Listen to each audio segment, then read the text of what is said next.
Theme है जो कि निवेशकों की जानकारी के लिए बहुत ही फायदेमंद होगा। जो रिजल्ट सीजन शुरू हो रहा है उसके पहले ये शो करना।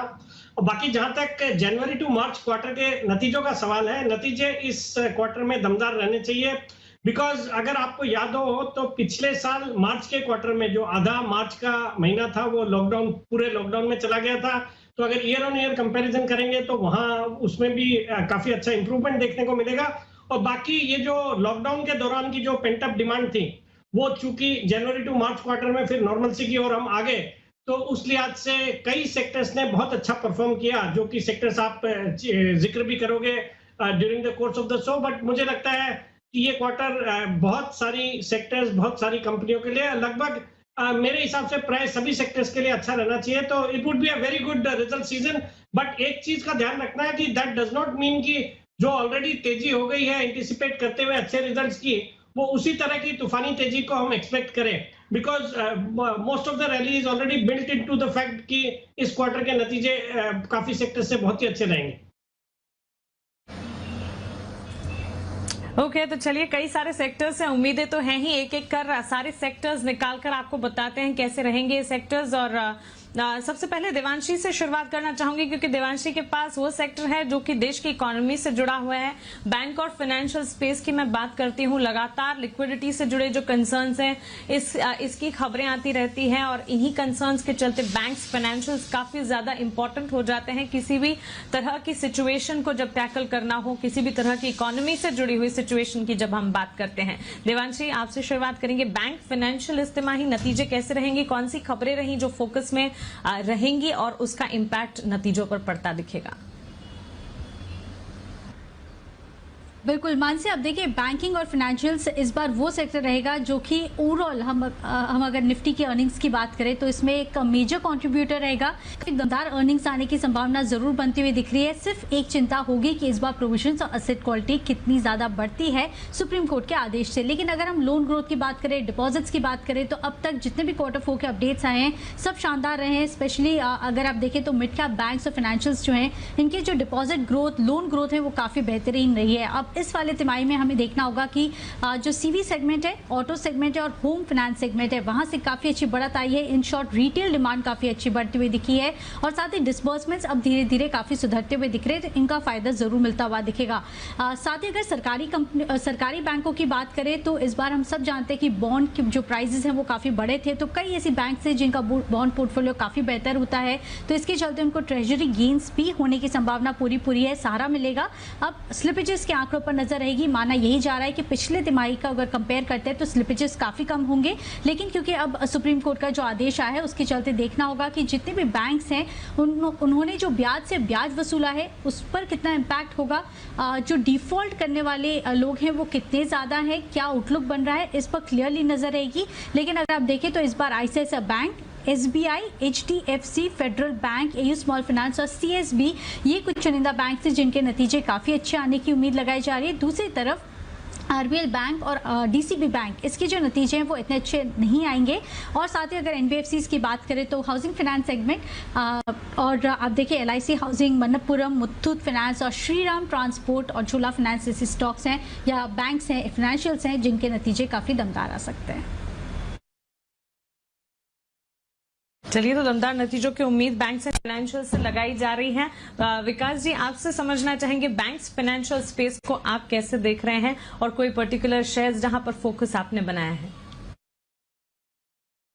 बिल्कुल मानसी, जहां तक बैंकों का सवाल है, बैंक्स के नतीजे अच्छे दमदार होने चाहिए। मुझे लगता है हर फ्रंट पे, चाहे वो एडवांसेस है, डिपॉजिट्स है, फिर इवन कासा रेशियो भी जो है वहां पे भी इंप्रूवमेंट, और जो निम्स है उनमें भी इंप्रूवमेंट आना चाहिए बैंकों के।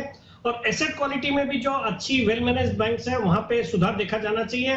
तो उस लिहाज से मैं बैंकों पे बुलिश हूं, और चूंकि एक ही स्टॉक पूरे स्पेस से चूज करना है तो फिर मैं जाना चाहूंगा आईसीआईसीआई बैंक के साथ, जिसपे मुझे लगता है अगर आप अभी रिजल्ट्स के पहले लेंगे और अगर आपका 3 से 6 महीने का टारगेट है तो 650 तक के लेवल्स इसमें आ सकते हैं। बाकी जो दूसरा फाइनेंशियल्स वाला स्पेस है वहां पे भी काफी दमदार नतीजे आएंगे, खास करके हाउसिंग फाइनेंस कंपनीज के बहुत अच्छे नतीजे आने चाहिए। बिकॉज जिस तरह से महाराष्ट्र में जो stamp duty, reduced stamp duty लागू थी अप टू 31 मार्च, तो मुझे मालूम है कई प्रॉपर्टीज के रजिस्ट्रेशन हुए हैं, तो कई खरीदारी हुई है, और हमने रियल एस्टेट जो कंपनीज है उनके अपडेट्स भी देखे हैं, उनके भी सेल्स काफी बड़े हैं। तो उस लिहाज से मुझे लगता है हाउसिंग फाइनेंस कंपनीज के नतीजे काफी दमदार होंगे, और even NBFC should do well, but overall sector अच्छा परफॉर्म करेगा। और वहां से मैंने प्राइवेट सेक्टर बैंक से दिग्गज बैंक आईसीआईसीआई बैंक को पिक किया। चलिए, तो बिल्कुल बैंक क्षेत्र से ऐसे बैंक विकास जी की पसंद, और खासतौर से जब हम ये खास पेशकश करते हैं, इसकी सबसे बड़ी बात यही है कि रिसर्च इतनी दमदार होती है और आपको वो सारी चीजें पता चलती हैं जो शायद आपके मन से निकल जाए अगर आप ये खास पेशकश ना देखें। जैसे हाउसिंग फाइनेंस की बात कर रहे हैं सेठी साहब, हाउसिंग फाइनेंस पे आपको क्यों फोकस करना है, किस तरह से एनबीएफसी पर फोकस रहेगा, बैंक्स में क्या कुछ इंपॉर्टेंट है, दिव्यांश ने हमें बताया है। चलिए अगले सेक्टर की तरफ बढ़ते हैं और आशीष से आप बात करते हो। आशीष से आप जब हम बात करें तो सबसे पहला सेक्टर उनसे मेटल्स ही पूछेंगे। 2021 में अब तक निफ्टी मेटल इंडेक्स में 37% की बढ़त देखी जा चुकी है। आए दिन मेटल स्पेस से जुड़ी खबरें हम देखते हैं मेटल की, और साथ ही राइजिंग स्टील प्राइस, प्रोडक्शन में जो इम्प्रूवमेंट, पिछली तिमाही अच्छे अर्निंग्स, ये सब कुछ खबरों में रहता है। लेकिन इस तिमाही क्या कुछ इंपॉर्टेंट है, किन चीजों पर आपको नजर रखनी है, एक बार आशीष से समझते हैं। आशीष बताएं। मानसी, देखिए, हो सकता है कि सभी सेक्टर्स में अगर आप देखें तो जो मेटल सेक्टर है वो आउट परफॉर्म करता हुआ नजर है। बेहतरीन रिजल्ट्स एक्सपेक्टेड है यहाँ पर, और सभी स्पेस में देखिए, फेरस हो या नॉन फेरस हो, नतीजे बहुत बढ़िया रहेंगे। साल दर साल देखिए, तिमाही दर तिमाही सब में बढ़िया ग्रोथ रहेगी। और जैसा कि आपने कहा कि जो स्टील कंपनीज है यहाँ पर फोकस रखना है, बढ़िया नतीजे आएंगे। और कामकाजी तौर पर बाजार अनुमान लगा रहा है कि इनका जो एबिटा है इसमें करीब 156% तक की ग्रोथ देखने को मिल सकती है। बाकी नॉन फेरस में अगर आप देखें तो हिंडाल्को, नाल्को, वेदांता, ये भी नतीजे अच्छे पेश करते हुए नजर आएंगे। देखिए, खास बात यह है कि कोल इंडिया लगातार बाजार को निराश कर रहा है। मेटल इंडेक्स में तेजी आई लेकिन ये स्टॉक बिल्कुल भी नहीं चला, और यहाँ पर अगर आप देखें तो कमजोर प्रदर्शन की उम्मीद है। लेकिन नजर रखनी है कैपिटल एलोकेशन पॉलिसी पर, जितनी भी कंपनीज हैं। साथ ही जो कर्ज में कटौती है वो भी बहुत टाइम से अवेटेड है। स्टील कंपनीज माना जा रहा है कि भारी भरकम अपना डेट रिड्यूस करती हुई नजर आएंगी। बाकी कंपनीज क्या गाइडेंस देती है इसके ऊपर नजर रखना है। एक एक करके मैं बता देता हूँ कि कौन से स्टॉक हैं जो अच्छे नतीजे देंगे। Tata steel, JSPL, SAIL, JSW steel, Nalco, Hindalco, Vedanta, NMDC, लगभग अगर आप देखें तो पूरा मेटल पैक ही अच्छे नतीजे देगा। सिर्फ एक कोल इंडिया ऐसा स्टॉक है मानसी जहां पर खास नजर रखनी है। यहाँ पर ई ऑक्शन प्रीमियम अगर आप देखें तो यहाँ पर थोड़ी सी नरमी देखने को मिली है, तो नतीजे थोड़े कमजोर आएंगे। ओके, तो चलिए एक ही शेयर को अगर छोड़ दे तो स्टील सेक्टर में तो चमक बढ़ती हम देख ही रहे हैं, और तिमाही नतीजों में भी चमक बढ़ती हुई दिखेगी जिस तरह से अनुमान प्रीव्यूज हमें जो कह रहे हैं। विकास जी, आपकी राय स्टील स्पेस को लेकर क्या होगी? लगातार जिस तरह से हमें आशीष बता रहे हैं, डेट रिडक्शन को लेकर कंपनी बहुत ज्यादा सीरियस है, और पिछले दिनों जो खबरें आती दिखी, स्टील प्राइसेस का जो ट्रेंड देखने को मिला, प्रोडक्शन की जो खबरें रही, ये सब कुछ स्टील सेक्टर के हक में ही काम करता हुआ दिखा है। मेटल स्पेस पर आपका नजरिया, और क्या लगता है इस स्पेस से जुड़े नंबर्स इस बार कैसे आते हुए दिखेंगे? बिल्कुल मानसी, जैसे आशीष ने बताया, मैं इस सेक्टर पे बहुत ही बुलिश हूं और बुलिश रहा हूं कई दिनों से। और मैंने पिछले कुछ दिनों में लगभग एक महीने से लगातार कई मेटल स्टॉक्स, खास करके स्टील वाले स्टॉक्स जैसे Tata steel, JSW steel, Jindal steel and power, या फिर स्टील को सप्लाईज करने वाली जो कंपनियां हैं जैसे कैश मार्केट से मैथन एलॉयज है, एचईजी, ग्रेफाइट, सब ने बहुत ही अच्छा परफॉर्मेंस किया मार्केट में, और इनके नतीजे तोड़फोड़ नतीजे आने वाले हैं इस क्वार्टर में।